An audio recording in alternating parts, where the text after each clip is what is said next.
How we going, people? Now, I'm just going to be relating some of my experiences when I was homeless in 2015 as a result of this program. I'm not, playing no violins to seek any sympathy or anything. And unfortunately, I'm not lying. I swear to God, I'm not lying. When I was homeless, my devices were jammed up. I wasn't allowed to access any internet. All my phone calls were being redirected. I mean, even when I was using a Telstra payphone, they'd hack into the Telstra payphones. I'm not fucking crazy. They'd hack into the Telstra payphones and disconnect the call. The way that I got around it is by putting 50 cents in 3 payphones and dialing the same number of 3 different payphones. And that's when I established that it's not a computer that's doing it, it's a human being, because it can only do one at a time. Because a computer would have shut them all down at once. But anyway, I could not record what was happening to me when I was homeless, and it was like through the roof. 24 hours. I mean, the worst of the worst harassment. I had carloads of females driving around me when I parked up at McDonald's at night because, I was parking under cameras and whatnot and under a lit area for security. I'd go in and I'd get a soft serve ice cream so they can not kick me off the car park and say that I'm not a customer. So, you know what I mean? They'd have these carloads of girls driving around, pointing their fingers, laughing, honking their horns, flashing their lights at like 2, 3 o'clock in the morning. I had meth heads come up to me, ask me for cigarettes, and being very, very like aggressive and whatnot. And that wasn't just random; it was all part of the program, all part of the program. But the one thing that got to me the most, the one thing that really, really got to me the most, is when the cops pulled me over once, searched my car. Well, they didn't pull me over. They came up to my van, I should say, in McDonald's car park. All right, they circled my van with like 4 or 5 cop cars. I can't remember exactly how many there were. And they asked me, excuse me, sir, we've had reports that there's a kid in the back of the van saying, help me, help me. And I'm like, no, man, there's no kid at the back. There's only a dog there. My dog was with me, Dakota. So they wanted to check. And I said, you're free to check whatever you like, mate. They checked. They said, oh, does your dog bite? I said, nah. And they were really, really scared, so they want me to hold my dog. And my dog's just a working Kelpie. She's a cattle dog. She's not aggressive. She could be aggressive if someone comes towards me because she's loyal, but she's not aggressive by nature. So anyways, further down the track when I was homeless, I was approached at a set of lights while I was driving my van, right? One Middle Eastern bloke opened the door. Another bloke lunged at me, okay? I have in my jacket. I'll show you my jacket that I was wearing at the time, right? This jacket, if you can see, oh, it's not on this side, it's on this side.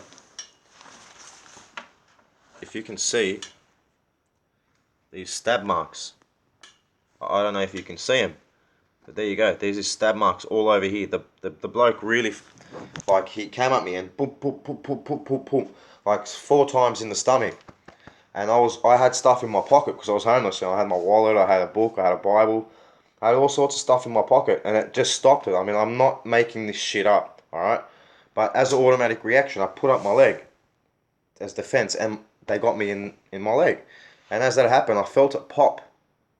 And after a while, I felt like it was warm piss trickling down my leg, but it was blood. So I just said, fuck off, and I kicked them.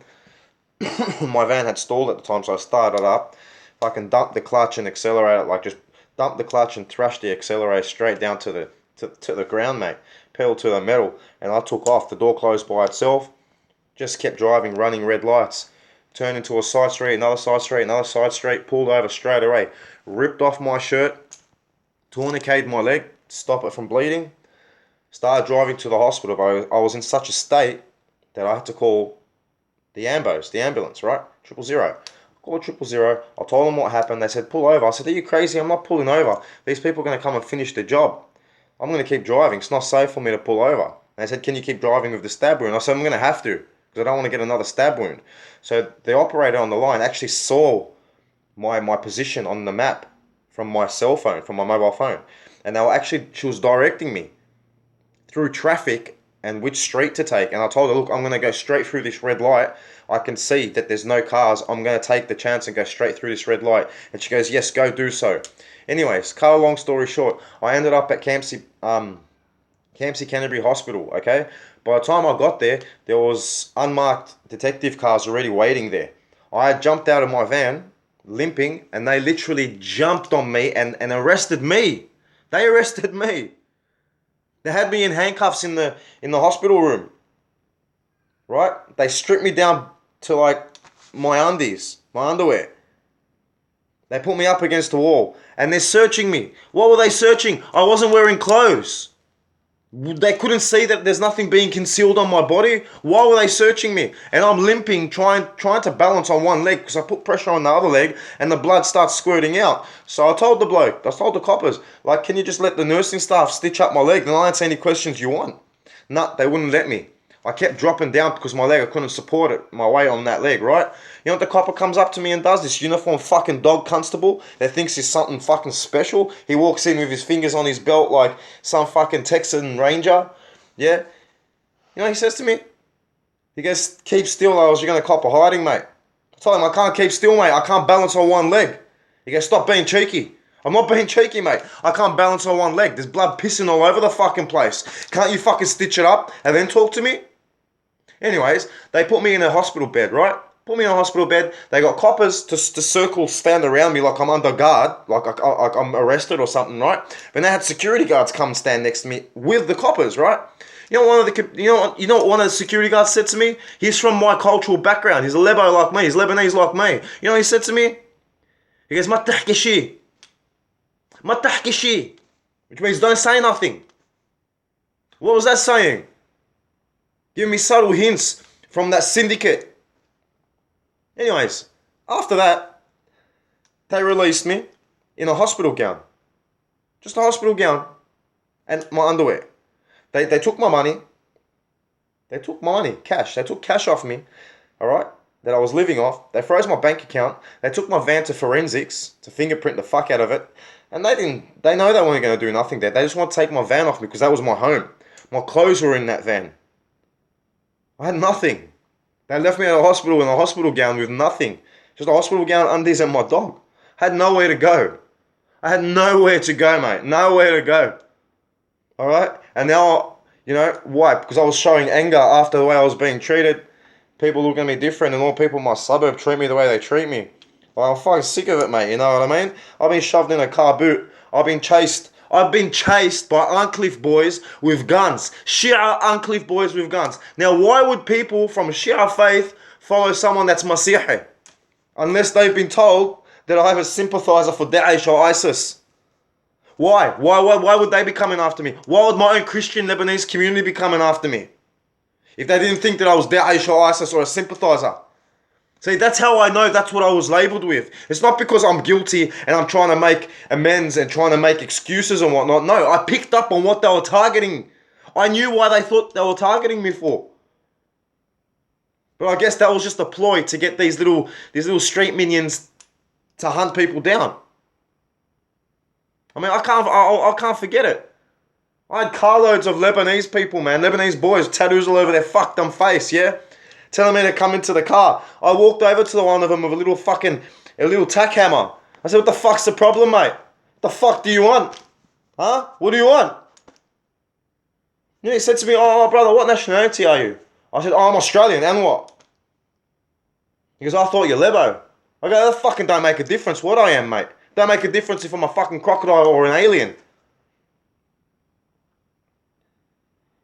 You know, and also, New South Wales police pulled me over so many times in my van, they were chipping my fucking windshield, yeah? So every time I go over a bump in the road, the chip gets bigger and bigger, right? And I can't get registration for my vehicle, so that means I can't fucking have a home to live in, and I'm actually basically on the bare bitumen, the bare concrete out in the streets, right? Not only that, they said they wanted to search my van. They searched my van. They lifted up the seat where the engine bay was. You know what the constable done? The one that had no stripes, this real young cunt. He looked at me straight in the eyes, yeah, straight in the eyes when he had all his superiors around him. You know, if he was by himself, right, in a laneway, I'll fucking pummel the cunt, mate. I'll pummel him. He leant on the radiator cap. You know where the radiator cap is and the arm, the little plastic arm bends? He leant on it and he cracked it right in front of me, man. Right in front of me. You wonder why I was so angry and I'm still angry? Yeah, I've gotten over a lot of things. But now it's time for the truth to come out. You know what I mean?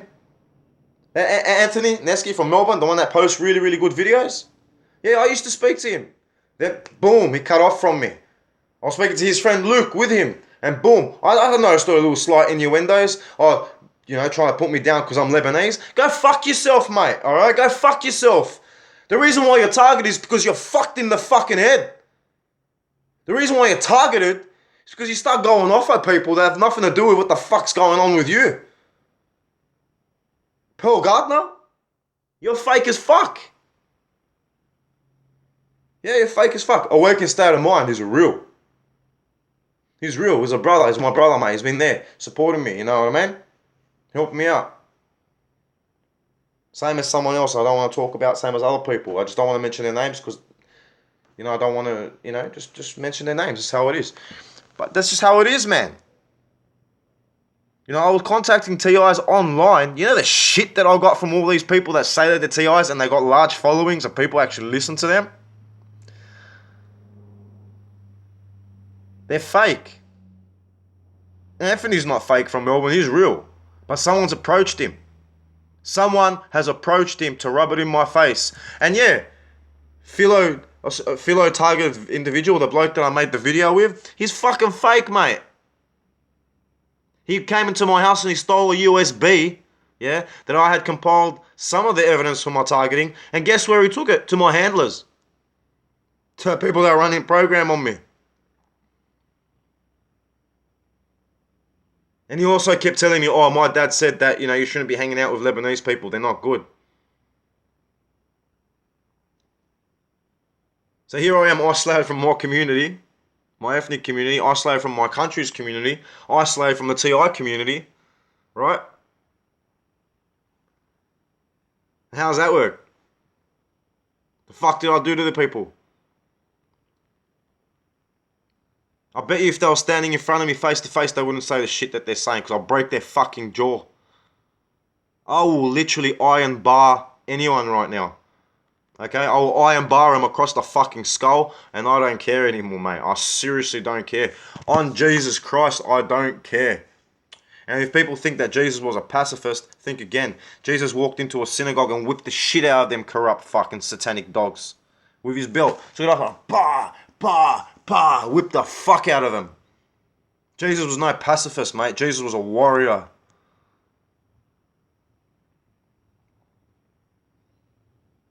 So yeah, mate. This is how I feel. Been treated like shit. Constant smart ass innuendos. Fuck you all, mate. Fuck you all. You think you're all fucking good and shit. I'm just a young bloke that was just trying to get ends to meet, trying to work my way through the fucked up smog. And all these people that I was reaching out to were fucking leading me deeper into the smog. They're piece of shit dogs. Like that Joelle Seabatch or whatever the fuck her name is. Piece of shit. She's a piece of shit, mate. Trying to tell me that I was cutting holes in my clothes and going walkabout by myself without being tampered with. You fucking piece of shit. You're spiritual, right? No. You're not spiritual. You're a cult. You're a fucking Luciferian. Just like every other cunt out there that leads TIs the wrong way. You satanic piece of shits. You hide behind what's good. You get good people to do your dirty work. You manipulate them. You confuse them. You fucking scum. All of yous are scum. Picking away at me and shit. You fucking dirty dogs. So many people I've contacted in the last 4 years, mate, run around like a chicken without my fucked up head.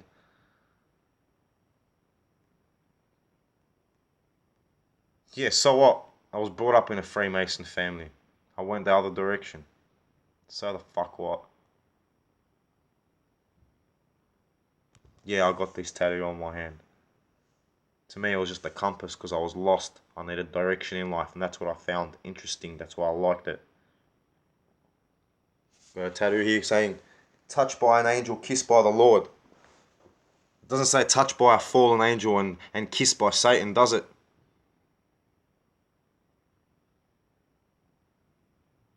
You know what I've worked out?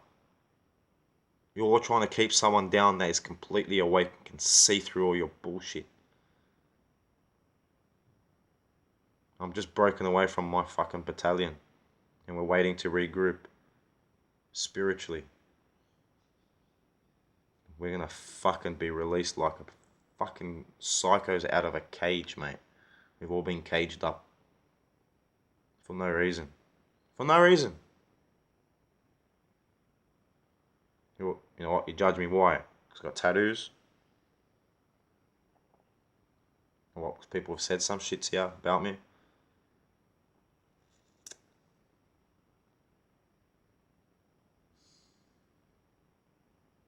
I really don't know what I'm gonna do, man.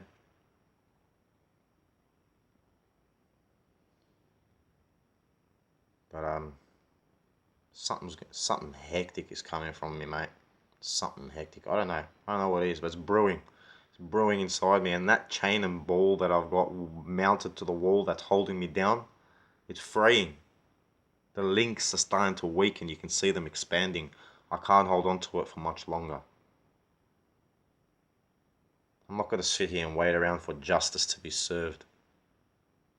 I'm going to serve my own justice. You guys can take that however the fuck you want. I don't care anymore. I've sustained brain damage from the directed energy weapons, from the sleep deprivation, the constant harassment. They hit me over the fucking head with a brick, mate. And all things in between. All the druggings and just everything. Just a constant messing of my mind.